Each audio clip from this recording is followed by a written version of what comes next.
Baik ya, teman-teman, kita bertemu lagi dalam review ini ya, membaca pikiran Tuhan. Dasar-dasar ilmiah dalam dunia yang rasional. Judul aslinya adalah The Mind of God, karya Paul Davies ya. Ini teman-teman. Gambarnya malaikat bersayap dengan sayap bertebaran ya.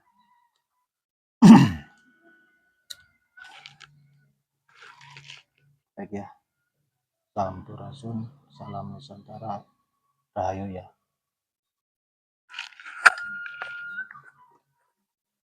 Lanjut ya teman-teman, saya bacakan. Dalam budaya-budaya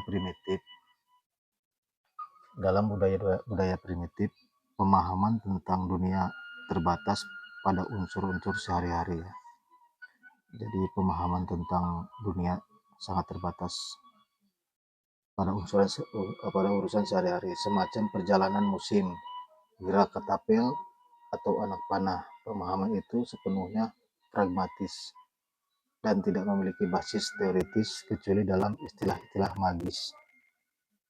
Dewasa ini, di abad sains, pemahaman kita telah berkembang dengan luas, sehingga kita perlu membagi pengetahuan menjadi subjek-subjek ya teman-teman, yang berbeda: astronomi, fisika, kimia, geologi, psikologi, dan seterusnya. Kemajuan dramatis ini telah terjadi hampir seluruh sebagai hasil dari metode ilmiah ya teman-teman. Eksperimen, observasi, deduksi, hipotesis, falsifikasi, rinciannya tidak perlu terjadi perhatian kita ini. Yang penting adalah bahwa sains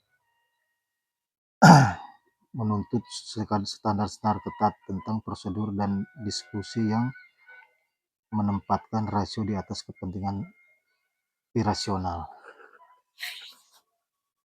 Baik teman-teman ya, dalam budaya primitif atau kuno ya, pemahaman tentang dunia terbatas pada urusan sehari-hari. Jadi sebelum masuk ke dunia modern ini ya teman-teman,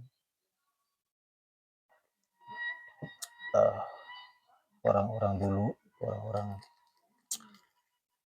sebelum mengenal teknologi ya teman-teman, jadi mereka hanya sebatas pengetahuan sehari-hari. Yang dimaksud pengetahuan sehari-hari ini,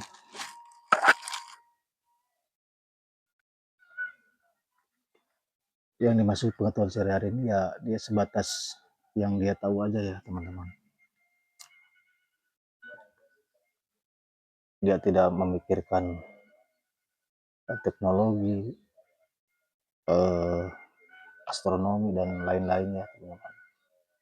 Dia hanya sifatnya bagaimana caranya dia dapat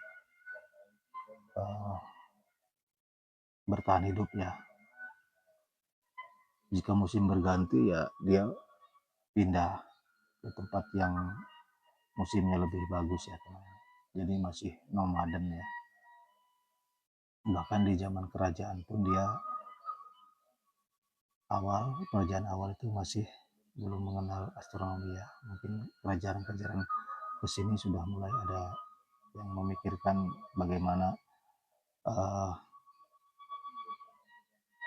alam semesta ini ya, yang di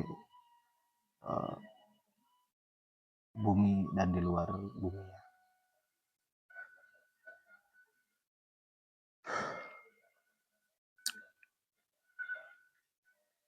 Lanjut ya.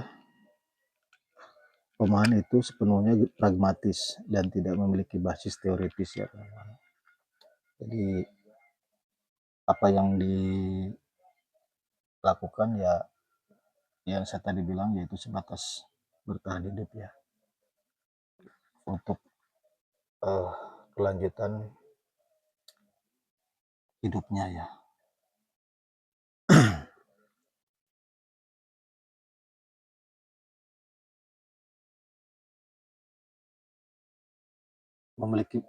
Tidak memiliki basis teoritis kecuali dalam istilah-istilah magis ya teman-teman. Jadi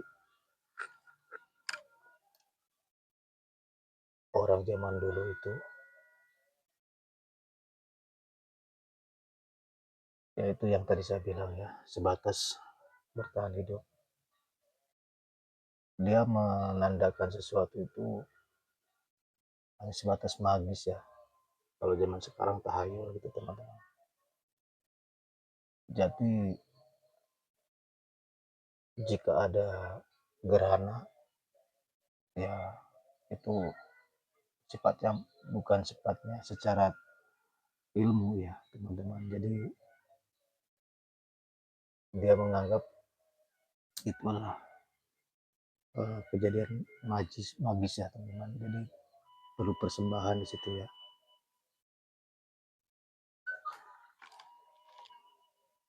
Dia tidak memikirkan kenapa terjadinya gerhana. Dia tidak memikirkan kenapa terjadinya pergantian musim ya.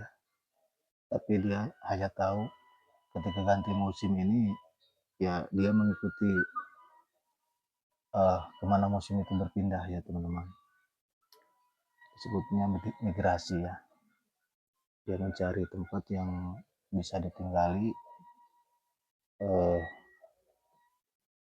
bisa beradaptasi dengan tubuhnya ya,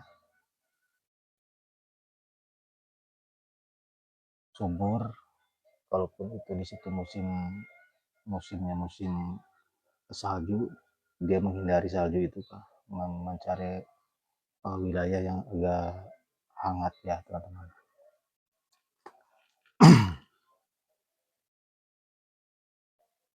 Jadi ya itulah perbedaan manusia yang modern sama manusia yang zaman dulu ya.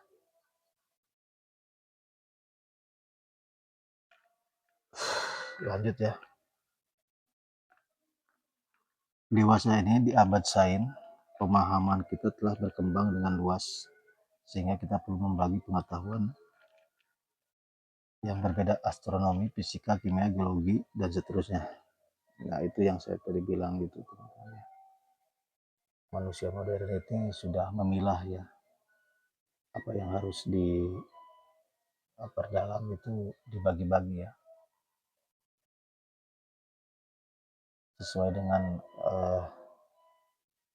instingnya ya atau ilmunya ya teman-teman. Jika dia di bidang arkeologi ya dia penelitiannya di situ ya. Biasanya itu sesuai dengan minatnya ya teman-teman.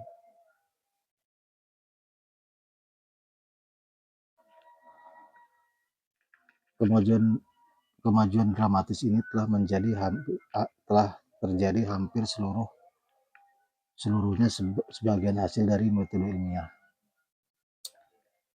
Eksperimen, observasi, deduksi, hipotesis, fasilitasi. Jadi itu ya teman-teman. Jadi harus berbasis ilmiah ya. Sehingga apa yang dipelajari itu menjadi empiris ya. Sesuai dengan fakta-fakta. Jadi memang agak bertentangan yang kalau dengan agama ya teman-teman. Jadi kembali ke situ ya. Rinciannya tidak perlu menjadi perhatian kita di sini. Yang penting adalah bahwa sains menuntut standar-standar ketat tentang prosedur diskusi yang menempatkan rasio di atas kepercayaan irasional. Ya tetap kembali ke situ ya. Jadi apa apa namanya tetap rasio itu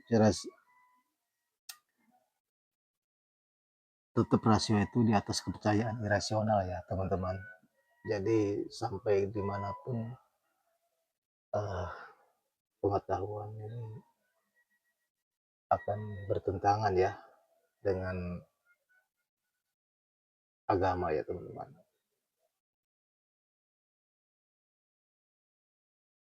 Karena pengetahuan sains ini memang harus dibuktikan secara fakta ya. Beda dengan yang tadi saya sebut ya. Maka dari itu ya perlu kita kebijaksanaan ya sebagai manusia kembali lagi agar tidak ada konflik ya. Tapi namun demikian agama itu harus perlu sains juga, perlu pengetahuan. Sebaliknya pun begitu ya, saling memerlukan. Yang saya bilang di review sebelumnya ya. Jadi sama-sama saling membutuhkan lah, saling memerlukan ya. Intinya kembali lagi ya kebijaksanaan kita sebagai manusia ya teman-teman, menyikapinya ya. Kita juga tidak harus menafikan sains, kita juga percaya sains, tidak juga menafikan agama ya.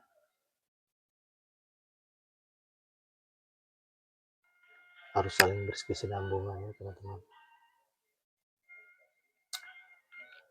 Mungkin itu saja dari saya ya. Kita nanti sambung lagi teman-teman. Karena kalau filsafat ini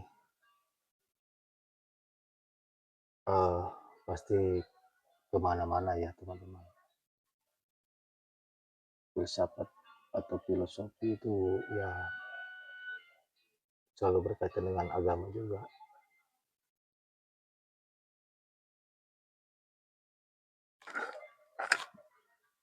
Saya tutup dulu ya.